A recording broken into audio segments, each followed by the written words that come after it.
नमस्कार. 2026च्या ऊस हंगामासाठीच्या या विशेष मास्टर क्लासमध्ये तुम्हा सगळ्यांचं खूप खूप स्वागत आहे.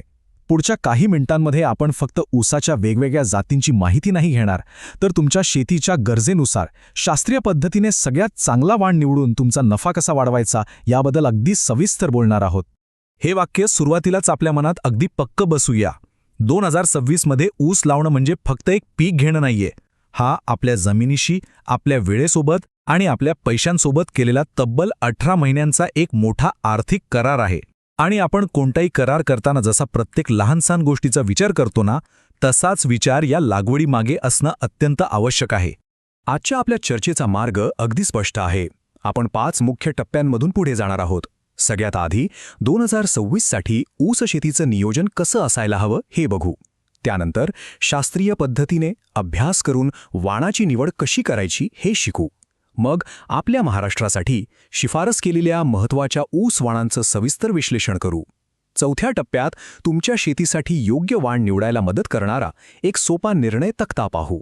आणि सगळ्यात शेवटी 2026साठी लागवडीचं संपूर्ण कॅलेंडर समजून घेऊ. चला तर मग आपल्या पहिल्या भागाला सुरुवात करूयात. 2026साठी ऊस शेतीचं नियोजन. कारण येणाऱ्या वर्षात जर आपल्याला यशस्वी व्हायचं असेल तर योग्य नियोजन करणं ही पहिली आणि सर्वात महत्त्वाची पायरी आहे. पूर्वीची शेती आणि आजचं 2026चं वास्तव यामध्ये खूप मोठं अंतर आहे. आधी कसं होतं, पाऊस वेळेवर पडेल, मजूर सहज मिळतील आणि कारखाना फक्त ऊसाच्या वजनावर म्हणजे टनावर पैसे देईल असं एक सोपं गणित होतं. पण आता 2026चं वास्तव पूर्णपणे बदललेलं आहे. आता पाऊस कधी येईल, किती येईल याची खात्री नाही, मजुरीचे दर इतके वाढले आहेत की ते परवडत नाहीत आणि सगळ्यात महत्त्वाचा बदल म्हणजे कारखाने आता फक्त ऊसाच्या वजनावर लक्ष देत नाहीत, तर त्या ऊसातून साखर किती निघते म्हणजेच रिकव्हरीवर जास्त लक्ष देत आहेत. सोप्या भाषेत सांगायचं तर तुमच्या 100 किलो ऊसातून कारखाना किती किलो साखर काढू शकतो ते म्हणजे रिकव्हरी. जेवढी जास्त रिकव्हरी तेवढा जास्त भाव. या सगळ्या बदललेल्या परिस्थितीमुळे योग्य वाणाची निवड करणं हे पूर्वीपेक्षा खूप जास्त महत्त्वाचं झालं आहे. आता आपण आपल्या चर्चेच्या दुसऱ्या आणि सर्वात महत्त्वाच्या भागाकडे वळूया. शास्त्रीय पद्धतीने वाणाची निवड. तो काळ आता गेला की शेजारच्याच्या शेतात पीक चांगलं आलं म्हणून आपणही तेच लावायचं किंवा बाजारात नवीन वाण आला म्हणून लागवड करायची. नाही, आता आपल्याला आपल्या शेतीचे आपणच डॉक्टर व्हायचे आहे आणि माहितीच्या आधारावर शास्त्रीय पद्धतीने योग्य निर्णय घ्यायचा आहे. कोणताही वाण निवडण्यापूर्वी प्रत्येक शेतकऱ्याने स्वतःच्या शेताला हे 5 प्रश्न विचारलेच पाहिजेत. पहिला प्रश्न, आपल्या जमिनीचा प्रकार कोणता आहे? ती हलकी आहे, मध्यम आहे, भारी आहे की क्षारपड आहे? कारण भारी जमिनीत जोमाने वाढणारा वाण हलक्या जमिनीत तग धरू शकत नाही. दुसरा प्रश्न, पाण्याची उपलब्धता कशी आहे? तुमच्याकडे खात्रीशीर पाणी आहे, मर्यादित आहे की तुम्ही फक्त ठिबकवर अवलंबून आहात? कारण काही वाणांना कमी पाणी चालतं तर काहींना जास्त उत्पादनासाठी भरपूर पाणी लागतं. तिसरा प्रश्न, ऊस तोडणीचं वेळापत्रक ठरलेलं आहे की गरजेनुसार बदलू शकतं? कारण काही वाण लवकर तयार होतात तर काही उशिरा, आणि तोडणी वेळेवर झाली नाही तर थेट उतार्यावर परिणाम होतो. चौथा, खोडव्याचं नियोजन काय आहे? 1 खोडवा घेणार, 2 घेणार की खोडवा घ्यायचाच नाहीये? कारण काही वाणांचा खोडवा इतका उत्तम येतो की तुमचा लागवडीचा खर्च वाचतो. आणि 5वा, आजच्या काळातला सर्वात महत्त्वाचा प्रश्न, ऊसाची तोडणी मजुरांकडून होणार आहे की हार्वेस्टरने? कारण हार्वेस्टरसाठी सरळ न लोळणारे आणि जाड कांड्यांचे वाणच लागतात. या 5 प्रश्नांची अचूक उत्तरं तुम्हाला तुमच्यासाठीच्या सर्वोत्तम वाणापर्यंत घेऊन जातील. चला तर मग या 5 प्रश्नांची शास्त्रीय चौकट डोळ्यासमोर ठेवून 2026च्या हंगामासाठी शिफारस केलेल्या 5 प्रमुख ऊसवाणांचं अगदी सखोल विश्लेषण करूया. प्रत्येक वाणाची ताकद काय आहे आणि त्याची मर्यादा काय हे आपण आता एक एक करून समजून घेऊया. आपण या 5 वाणांना फक्त नावाने नाही ओळखणार, तर त्यांच्या खास भूमिकेनुसार ओळखूया. को 86-30-36 हा ओळखला जातो त्याच्या स्थिरतेसाठी. तो आहे स्थिर उत्पन्नाचा आधारस्तंभ. फुले 02665 हा ओळखला जातो त्याच्या प्रचंड उत्पादनासाठी. तो आहे टनेजचा बादशाह. फुले 15012 हा देतो साखर आणि टनेजचा अगदी अचूक समतोल. फुले 1307 हा आहे रोगांपासून संरक्षण देणारं एक अभेद्य कवच. आणि फुले 15007 हा आहे यांत्रिकीकरणासाठी तयार केलेलं आपलं भविष्य. सगळ्यात आधी बोलूया को 86032 या वाणाबद्दल, जो त्याच्या स्थिरतेसाठी आणि विश्वासार्हतेसाठी ओळखला जातो. हा वाण म्हणजे अनेक वर्षांपासून शेतकऱ्यांचा एक विश्वासू साथीदार आहे. याची दुष्काळ सहन करण्याची क्षमता जबरदस्त आहे, कारण याची मुळं जमिनीत खोलवर जाऊन पाणी शोधून काढतात.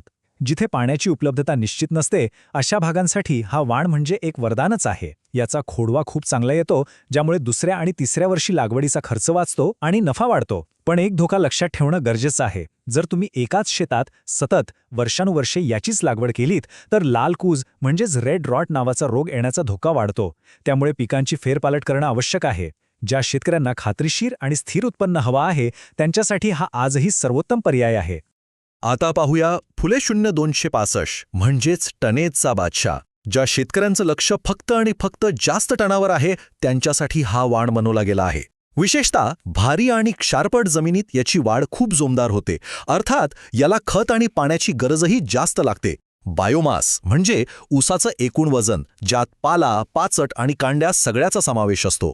याचा बायोमास जास्त असल्यामुळं जनावरांना चारा आणि जमिनीला सेंद्रिय खतही भरपूर मिळतं. पण यात एक मोठी जोखीम आहे.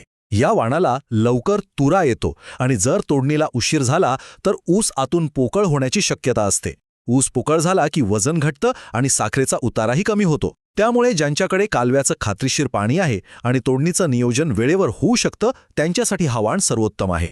या तक्त्यामध्ये आपण 86,032 आणि 026-5 यांची थेट तुलना बघू शकता. आडसाली हंगामात जिथे 86,032 सरासरी 155 टन प्रति हेक्टर उत्पादन देतं, तिथे 026-5 योग्य व्यवस्थापनाखाली 200 टनांपर्यंत सुद्धा पोहोचू शकतं. पण साखरेच्या उतार्यामध्ये 86,032 जास्त स्थिर मानला जातो. संशोधन केंद्रावरील चाचण्यांनुसार आडसालीमध्ये 86,032चा उतारा 22.42% मिळाला आहे, तर 026-5चा उतारा 26.82% जातो. पण लक्षात घ्या, 026-5चा उतारा हा तोडणीच्या वेळेवर खूप अवलंबून असतो. त्यामुळे निर्णय घेताना केवळ टनेज बघू नका, तर उतारा आणि त्यातली जोखीम या दोन्ही गोष्टींचा विचार करणं खूप महत्त्वाचं आहे. आता वळूया फुले 1512कडे. हा वाण म्हणजे जास्त उत्पादन आणि जास्त साखर उतारा यांचा एक उत्तम समतोल. हा एक आधुनिक आणि अत्यंत संतुलित वाण आहे. याची निर्मिती फुले 26 म्हणजे जास्त उत्पादन आणि को 94,008 म्हणजे जास्त साखर यांच्या संकरातून झाली आहे. त्यामुळे एका बाजूला जास्त टनेज आणि दुसऱ्या बाजूला जास्त साखर या दोन्हींचे उत्तम गुण यात एकत्र आले आहेत. हा वाण ठिबक सिंचनाखाली उत्कृष्ट कामगिरी करतो, कारण तो खतांचा आणि पाण्याचा प्रत्येक थेंब उत्पादनात बदलतो. याचा ऊस सरळ वाढतो, लोळण्याचं प्रमाण कमी आहे आणि पाणी गुळगुळीत असल्याने मजुरांना तोडणी करणं सोपं जातं. पण एक गोष्ट लक्षात ठेवावी लागेल, रसात साखरेचं प्रमाण जास्त असल्यामुळे यावर पिठ्या ढेकूण म्हणजेच मिलीबगचा प्रादुर्भाव होण्याची शक्यता असते. त्यामुळे वेळीच त्याचं व्यवस्थापन करणं गरजेचं आहे. जे प्रगतशील शेतकरी कारखान्याच्या रिकव्हरी बोनसवर लक्ष ठेवून आहेत त्यांच्यासाठी हा सर्वोत्तम पर्याय आहे. आता बोलूया फुले 1307 बद्दल, जो रोगांपासून संरक्षण देणाऱ्या ढालीप्रमाणे काम करतो. ज्या शेतांमध्ये बुरशीजन्य रोगांचा, विशेषतः लाल कोज, काणी, मर आणि तांबेरा यांचा इतिहास आहे, त्यांच्यासाठी हा वाण एक संरक्षक कवच आहे. याचं उत्पादन इतर वाणांच्या तुलनेत थोडं कमी आहे, म्हणजे आडसालीमध्ये साधारणतः 147 टन प्रति हेक्टर. पण हा वाण केवळ उत्पादन देत नाही, तर तो आपल्या जमिनीचं आरोग्य दीर्घकाळासाठी जपतो, कारण तो जमिनीत रोगकारक बुरशींची वाढ होऊ देत नाही. ज्या पट्ट्यांमध्ये रोगांचा प्रादुर्भाव जास्त आहे तिथे जोखीम कमी करण्यासाठी आणि जमिनीची सुपीकता टिकवून ठेवण्यासाठी हा एक धोरणात्मक आणि शहाणपणाचा निर्णय ठरू शकतो. आणि शेवटी पाहूया फुले 15,007. हा वाण भविष्यातील यांत्रिकीकरणाचा विचार करूनच विकसित केला आहे. वाढत्या मजुरीच्या काळात हा वाण खूप महत्त्वाचा ठरणार आहे. याचं कांड जाड, सरळ आणि न लोळणारं आहे, ज्यामुळे हे हार्वेस्टरने कापणी करण्यासाठी अगदी योग्य आहे. हार्वेस्टर चालवताना ऊसाचं नुकसान कमी होतं. याला तुरा उशिरा येतो, ज्यामुळे कापणीसाठी जास्त वेळ मिळतो आणि साखरेचा उतारा टिकून राहतो. याची पाणी ताण सहन करण्याची क्षमताही चांगली आहे. जे शेतकरी मोठ्या क्षेत्रावर शेती करतात किंवा करार पद्धतीने शेती करून मजुरीचा खर्च वाचवू इच्छितात त्यांच्यासाठी हा वाण आदर्श आहे. या तक्त्यामध्ये आपण फुलेच्या या 3 नवीन आणि आधुनिक वाणांची तुलना पाहू शकता. फुले 15,012 हे आडसाली हंगामात 164 टनांपर्यंत उत्पादन आणि जास्त साखर उतारा यांचा समतोल साधतं. फुले 13,007चे उत्पादन 147 टन म्हणजे थोडं कमी असलं तरी ते रोगप्रतिकारक शक्तीमध्ये सर्वोत्तम आहे, ही त्याची ताकद आहे. तर फुले 15,007चे हे 163 टनांपर्यंत उत्पादन देतं आणि यांत्रिकीकरणासाठीच्या योग्यतेमध्ये पुढे आहे. या थेट तुलनेमुळे आपल्या शेतीची नेमकी गरज काय आहे यानुसार कोणता वाण निवडायचा हे ठरवणं तुम्हाला सोपं जाईल.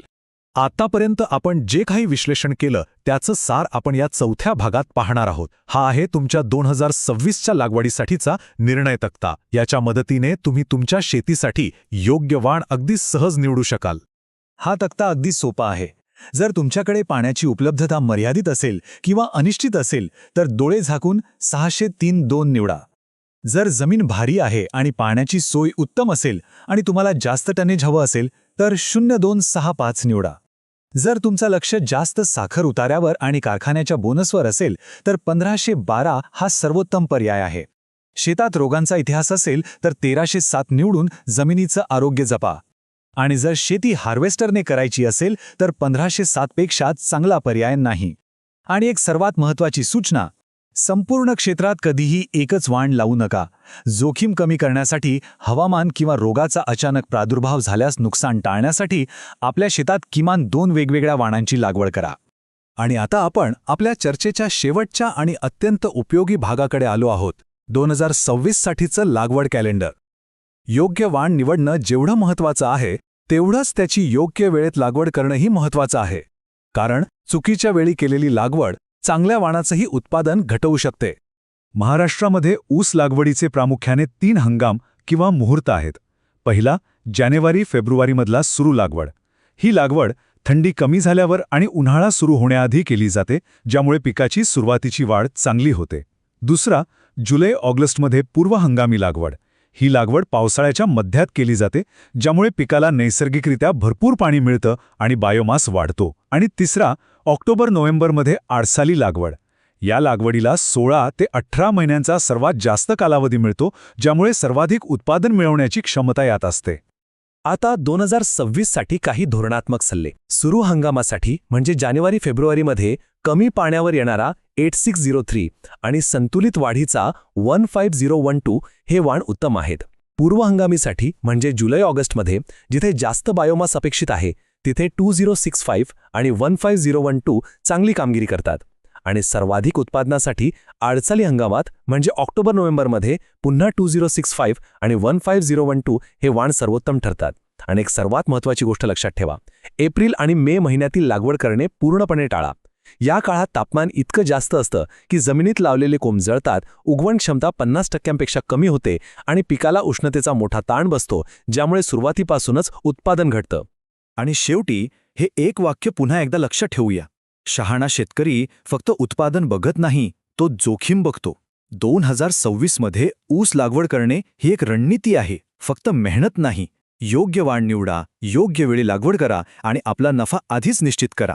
जर या विश्लेषणाने तुमचा विचार बदलला असेल तर याला लाईक करा, सबस्क्राईब करा आणि ही महत्त्वाची माहिती इतर ऊस उत्पादक शेतकऱ्यांपर्यंत पोहोचवण्यासाठी नक्कीच शेअर करा. धन्यवाद.